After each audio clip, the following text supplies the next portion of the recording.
પૂજામાં ક્યાં રાખવું જોઈએ કળશ? પૂજામાં મંગલ કળશ રાખવાનું ખૂબ જ મહત્વપૂર્ણ માનવામાં આવે છે. તેનાથી ઘરમાં સકારાત્મકતાનો પણ સંચાર થાય છે. કળશમાં ભરેલું પવિત્ર જળ આ વાતનો સંકેત હોય છે કે આપણું મન જળની જેમ શીતળ, સાફ અને નિર્મળ બનેલું રહે. સાથે જ વ્યક્તિને લોભ, ક્રોધ, માયા, ઈર્ષ્યા, ઘૃણા જેવી ખરાબ ભાવનાઓને દૂર રાખો.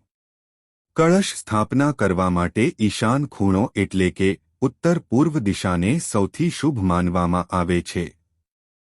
ઈશાન ખૂણો દેવી દેવતાઓનું સ્થાન માનવામાં આવે છે. કળશ સ્થાપના કરતા સમયે ધ્યાન રાખો કે કળશનું મુખ ઉત્તર પૂર્વ દિશા તરફ રહે. જો ઘરનું મંદિર ઉત્તરમાં છે તો જળનું કળશ ઉત્તર પૂર્વ દિશામાં રાખો. જો તમારું મંદિર એટલું મોટું છે કે મંદિરની અંદર જ કળશ આવી જાય તો તે પણ ઉત્તમ છે. મંદિરની બહાર કળશ રાખવામાં આવે તો વધારે દૂર ન રાખો, તેને મંદિરની પાસે જ સ્થાપિત કરો.